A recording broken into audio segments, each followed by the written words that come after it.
In this video, I'm going to be taking a look at the Philco 90 that I received along with my van load of goodies from the East Coast the other day.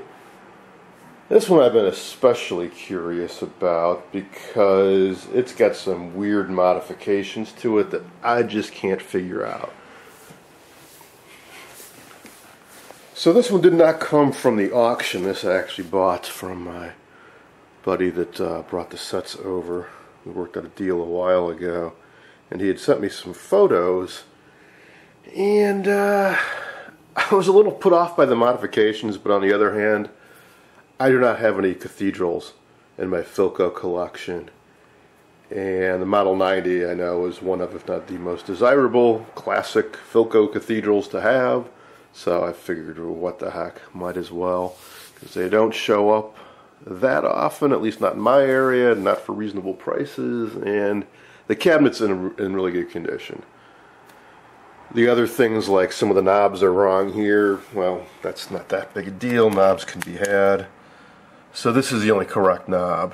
These two should be smaller versions of this, and this should be sort of a small kind of scallop knob. Actually, it's exactly the same set of knobs that I have on my Philco 15DX, and they show up on eBay on a fairly regular basis. Plus, I can get them from the usual suspects that sell radio knobs, like Radio Pup and so on. So see, there it is, a super heterodyne. So right away, one of the modifications, I-tube. Fairly well done. So, I'm inclined to leave it for now because the grill cloth, which I believe is reproduction later added, is in really good condition. No holes, no tears, no fading, nothing. And it's kind of a nifty eye tube in there. I don't know if it's still good or not, but on the metal centerpiece, it's got a GE logo inside. I did a brief look online, and certainly some other guys have got them, and they show up for sale now and then, but I've never seen one before. Now, as for the insides, that's where things get really, really weird. Also, there's one major problem with the cabinet, which is that the internal brace is gone. There should be a piece of plywood that kind of starts out narrow and gets wider and then narrow again. Without it, this top is very fragile. But amazingly, there's essentially no damage, just a very minor chip here. If somebody was to come along and grab this and try to lift up the set, the whole thing would just rip apart. But luckily that has not happened. So about the only wood power tool I currently have is a electric jigsaw, which might do the trick. Otherwise, I'll see about maybe upgrading my woodworking tools. If I'm lucky and this really isn't warped, all I gotta do is buy a piece of plywood, lay the cabinet on it, and trace around it. And for the inside, I can just kind of freehand it and then cut it out, and it'll fit right in there snugly and glue it up. If this is a bit warped one way or the other, I might have to, I don't know, figure out exactly what the radius should be and make a template. Alright, enough about that. So, modifications. Replacement speaker, which may not be the worst thing, because the original Philco 20 and 90 speaker, which I think were the same, maybe the early 70 speaker, were pretty bad. And even when they're in good condition, they don't sound that great. I think it was Philco's first electromagnetic field coil speaker after the earlier type Reed speakers. I'm sure I'll be corrected if I'm wrong about that. All I know is that the one early 70 lowboy I have has a type of pie plate or pie tin speaker, and it's pretty well gutted, no voice coil or cone, but at least I know what one looks like. And I suppose if I got that one reconed, maybe I could put it into this set. Otherwise, they do show up for sale occasionally, but except from what I understand, they don't sound so hot anyways. So I'll stick with this Utah for now. We'll see. Alright. So, that's one change. Here's the eye tube. Then it gets much stranger. This should be using type 24s, type 27s, 80 rectifier, and a 47 output tube. And I think that's it for tubes. That's not what we have. Got an 80 rectifier, alright. Output tube is a 2A5, which I think is more or less compatible with a 47. I think the pinout might even be the same. If it's not, there may have been a little bit of rewiring done down there. Not sure yet. Oddity number 2. We have a Type 35 tube here. I believe this should be a Type 24. I can't quite tell yet, but I think what we've got in here is a 24, an Arcturus Blue 27, and a 24. I'll have to pull the chassis out, get the shield off to know for sure. So it's odd that this one would have been changed, but the others I think are still 24s. Why isn't there a 24 here?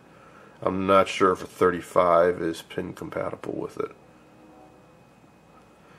Now for sure this is not. This is a 6H6 dual triode, or sorry, dual diode, dual rectifier.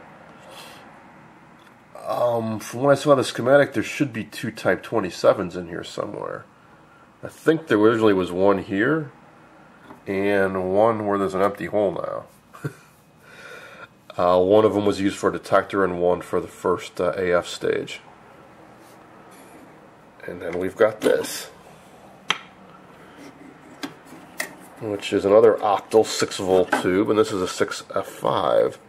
There's no business being in this radio. So what's especially puzzling about these two tubes, these are 6.3 volt filament tubes. There's no 6.3 volt winding on that power transformer, assuming it's the original.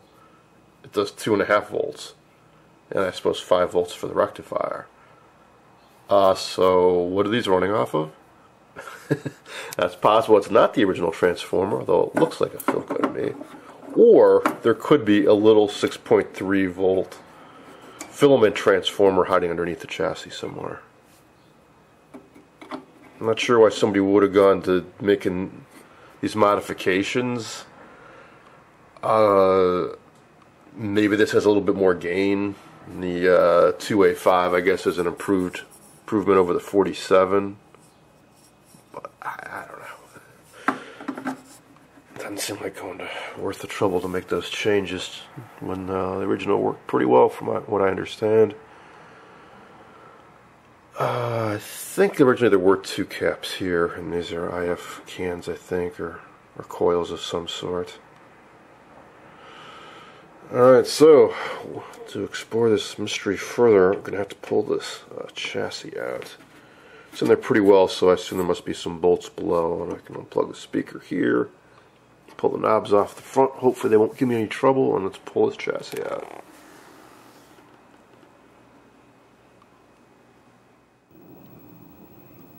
Luckily the knobs came off fairly easily. In fact, 3 out of the 4, the non-original ones, were held on by set screws, so once I loosened those up, they came right off.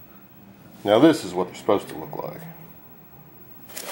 And I think, if I look through my box of Philco knobs I've saved over the years, I just might have 1 or 2 more originals. Nope, that's a band switch. Well, sort of do, except they're too big and they're the same size as this. I guess they do in a pinch though, but I really wanted the smaller ones. Oh, I do have one smaller one. Right, I'm getting there.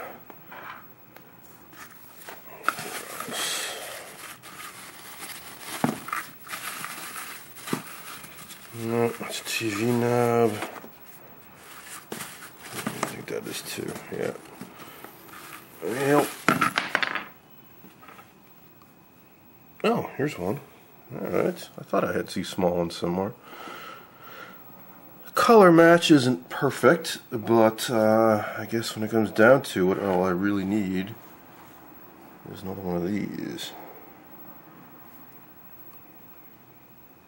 So, I'll look around, I'll ask around. I'm sure I'll get one eventually. Alright, now, as for the electronics inside, I looked through my binder of Philco service notes and I did find the various Philco 90 variations. So here's I think the first version that had push-pull 45 output. Don't have that. Here's a single-ended 47 output, which is what I think I have. And then there was also one with a push-pull 47 output.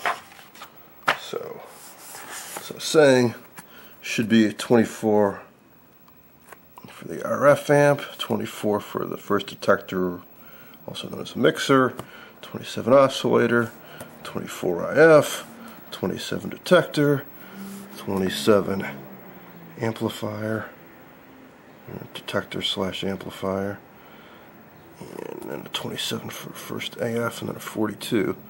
So I think I've only got this 27. These three are gone, and in their place I've got a 6H6, which would certainly take care of the detector rectifier, and maybe this guy. Then there's a 6F5, which is probably taking the place of that, and the 2A5 in place of the 47. Once I removed a couple bolts, the chassis slid out fairly easily. See inside of the cabinet. Rubber mounts are rotted away, of course. Those would have cushioned the chassis. It's the remains of one there. And here is the chassis itself. On the side of this tube shield, they show the original lineup. So, as I surmised, inside here we should be a 24, 27, 24, and I'm pretty sure that's what's in there. And where I've got that, was it a 35, I think? It should have been a 24, and a 27 where the 6H6 is. And a 27 where the 6F5 is, and a 27 where there's an empty hole, and 80, that's correct, and a 2A5 or a 47 where we now have a 2A5.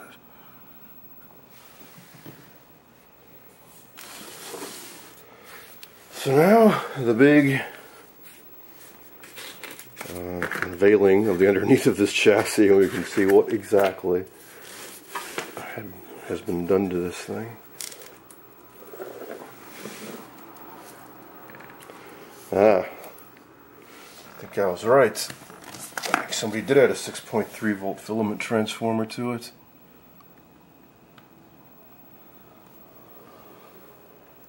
Otherwise, not a whole lot's been done to it. That's some scary wiring there. Bet that's not original. They wouldn't have used rubber covered wire back in 30, I'm guessing.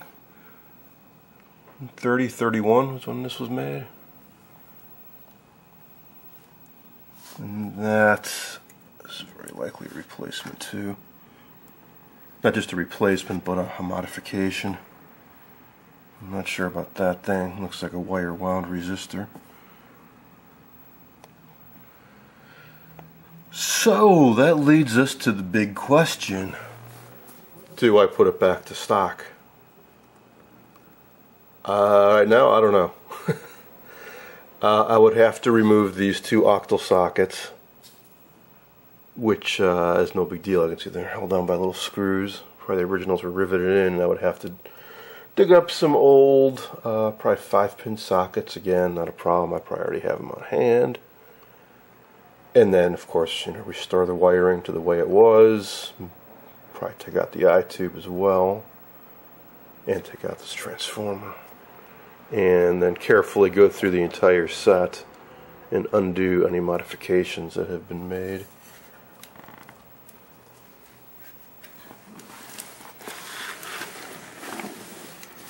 So let's take a look at some of these sockets. Oh, okay, the originals were not, so say they were not riveted in, but this one was. This may have been replaced. I thought the 47 and 2A5 used the same type of socket, but I don't see any rivets here.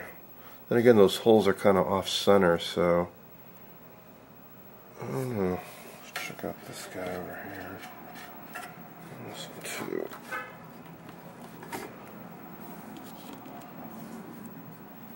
So I'm not sure how these are held in. There might be a snap ring with all, because if it was just that one screw holding it in, I figured if I pushed on it, maybe, or I could pull it up. I don't know. It seems like it's larger on the side than the bottom, so I thought maybe if I pulled up on it, it would start lifting up. There's only one screw holding it on one side, but it might be a snap ring underneath. I don't know.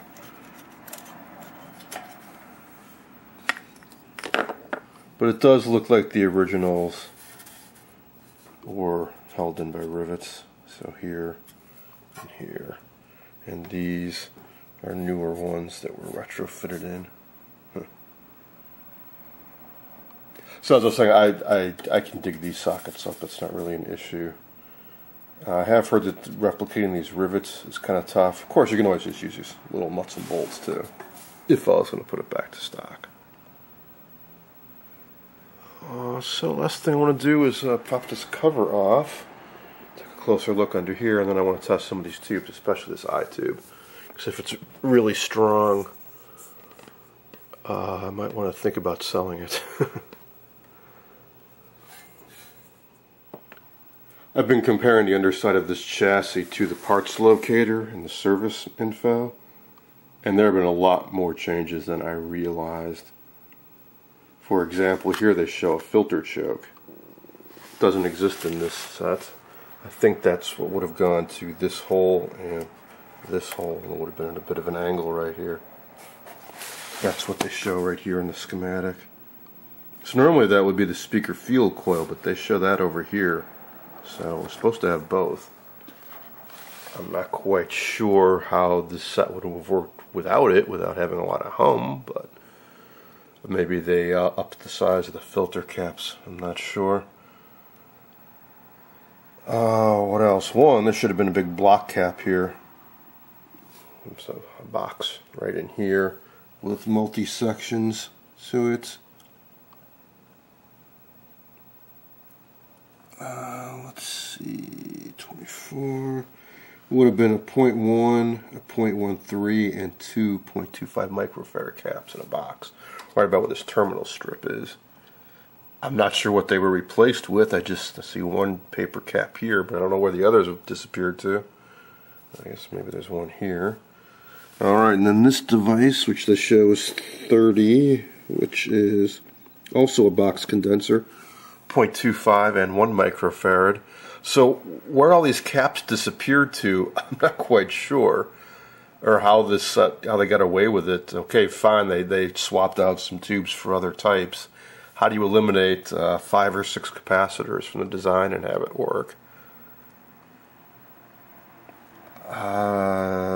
So what else? Oh, and down here, you can see one mounting hole here, and the other was probably over here somewhere. There's a huge wire wound power resistor. It's this big long thing you see here.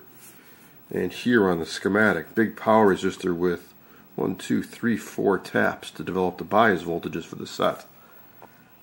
Well, I can see they have this here, but what about the other taps? Oh, so confusing. So confusing. But I assume somebody made these changes to make it work better, right? How you make it work better by reducing the component count that much, I'm not quite sure. I guess these two caps might have been part of those other box caps, so between 1, 2, 3, 4, maybe? I don't know. And Bakelite blocks look a little different too. The diagram here, I see one here, and one here, and one here. Now we've got one here, which I don't even see on the diagram, and this was a horizontal one here. It's just gone. And they show one at an angle over here, but it's completely gone. It probably used to be mounted where they have this terminal strip now. Or maybe over there.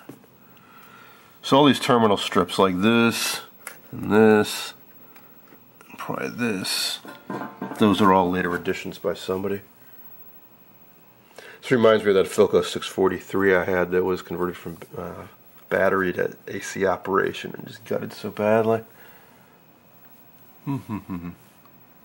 Well, I will post photos and ask the experts out there what they think about this. You never know, maybe somebody's got a parts chassis and they could donate to the cause to bring this thing back to life.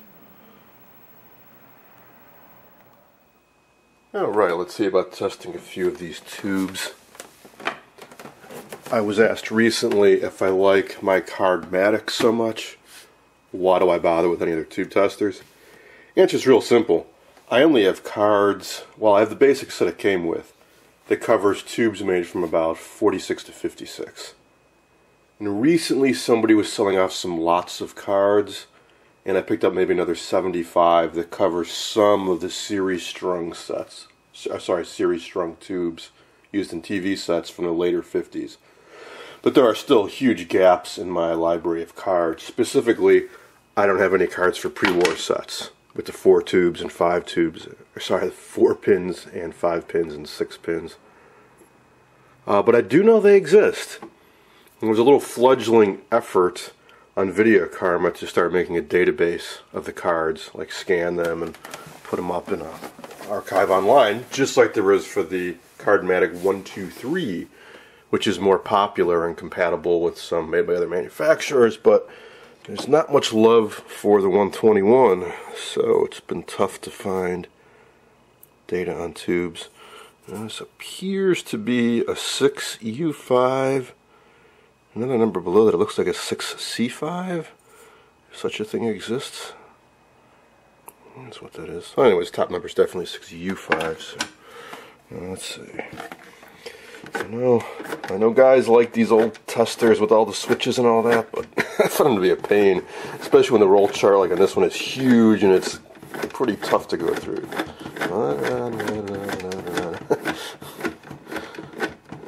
And for the other tube, I'll have to go all the way back to the other top of the list probably. When you're testing a whole bunch of tubes for a TV at once, it gets very, very tedious. Alright, here it is. 2 settings, not surprising, for eye open and eye closed.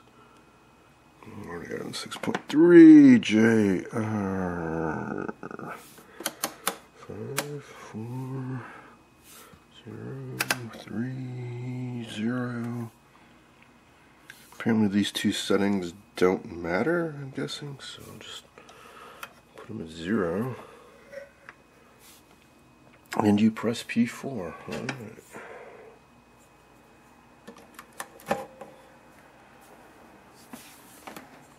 It's lighting up, as you can see.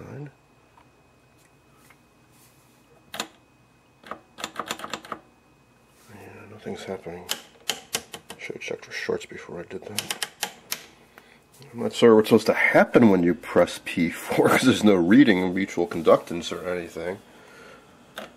Oh, okay, yeah, there it is. Boy, that's a dim. That's eye open, so. Well, let's try eye closed for the heck of it. 5, 4. I wasn't exactly expecting it to be super bright. But it's got a little bit of life. I mean, yeah, it's not great.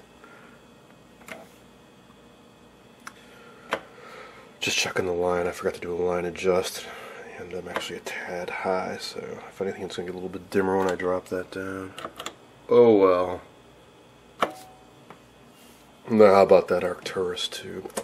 Oh, this other one I pulled out. It's the Type 80 rectifier. It's written on there, clear as day, marginal. Luckily, it's just an ST type and not too difficult to replace.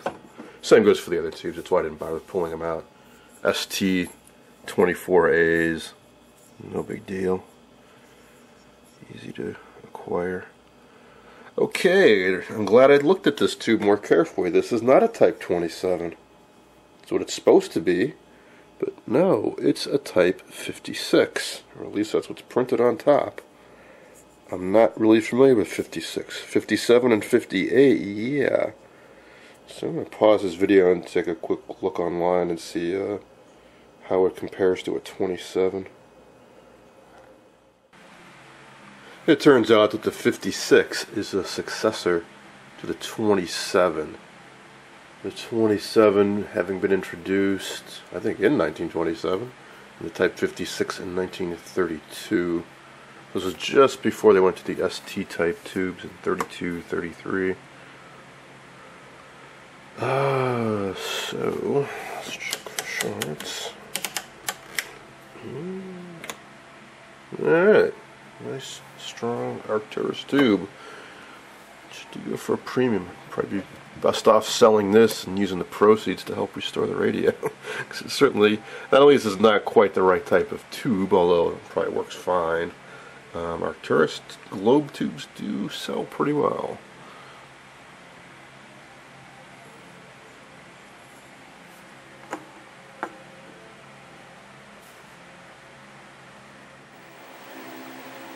Here it is after a bit of cleaning. It's quite dusty, but underneath all that, very little rust. And even where there is some, is very light surface corrosion. I shot a little WD-40 and then some oil into the tuning cap, and it works fairly well. There's one spot where it slips a little bit right here. Kind of push down a little bit. The way this works is a roller that rides against the circular part of the dial that gives you a bit of a like a gear reduction action, and I imagine there's a bit of wear on here, and that slips a little, but even so, it's not too bad, all things considered. So I have tentatively decided that I will try to restore this to a stock configuration, but that will somewhat depend on the kind of responses I get when I post online and ask about the likelihood of finding any of the missing bits. Like the Bakelite blocks, I actually do have maybe a dozen I've saved from other projects, some chassis that got scrapped out. They may not be the right model or Bakelite block, but as long as it's basically the right shape and has the right number of lugs, I can use those. So that's not a big deal. Missing big bias resistor, I can build that up out of individual power resistors, not a big deal. The sockets I can replace. Plenty of guys have restored 90s, so there's lots of reference photos online, so I can figure out where things should go. I've got the schematics, so I can redo the wiring. They even have like this chart that came with the set that shows where things are originally oriented. So I think it's doable, especially because this side, the complicated side, the IF cans and all that, that seems to be original. It's just the power supply audio amp and preamp and detector stages that got mucked with. So basically everything from here over, whereas this side here is basically original. But for now, I'm going to put it back in the cabinet, and then let's see about cleaning up the cabinet a little bit.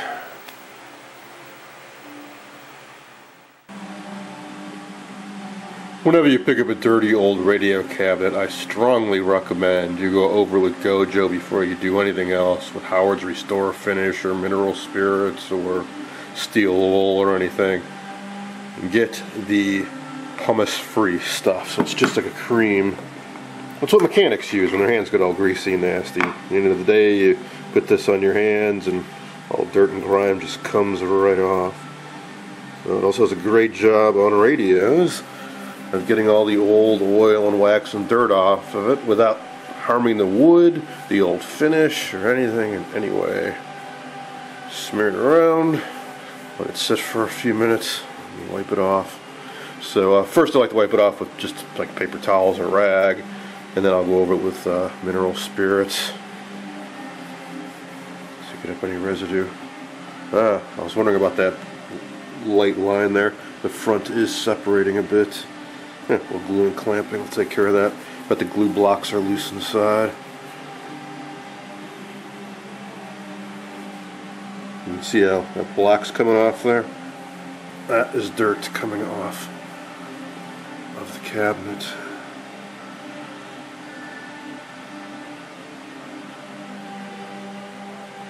Oh, and don't worry about getting it on your hands. After all, it is hand cleaner, so if you want to wear gloves, go ahead. But you know, its intended purpose is to clean your hands off.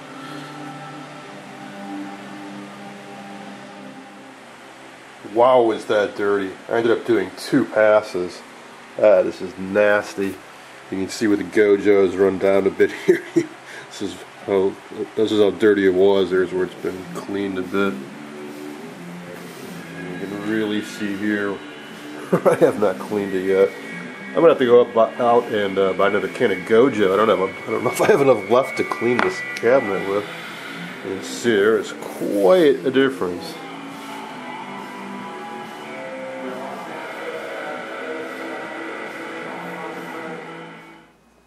After giving it a good cleaning with the Gojo, I went over it with some Howard's Feed and Wax, and here's how it turned out. A whole lot nicer than it had been. A couple weird areas though. One is right here, it's got a darker splotch, and one is on the front. Well, there's kind of a weird patch in here. It looks like somebody might have slopped on a little bit of finish with a brush. Right in there. Oh well, not that big a deal. Now something else I discovered is that when I went to try to pop on one of these rosette knobs that I found, well, it didn't quite work because these controls have been replaced at some point with full round knobs, and the shafts have been cut off to length. But Philco knobs go on to shafts that aren't really half moon, but they do have a flat on one side, and that's what the piece of spring steel rubs up against. So I'll have to file these down if I want to put on the correct knobs, but I'll save that for another day. In fact, I may not end up doing it at all because, well, I posted some photos last night, and I got a range of opinions from just go with it the way it is, just do basic recap and leave everything the way it is, the assumption being that the modifications seem to make sense and the guy who did them may have known what he was doing and it may sound great, to just put in a new Philco 90 chassis. It seems like nobody actually recommended doing what I had proposed earlier, which was to try to take this chassis and bring it back to original.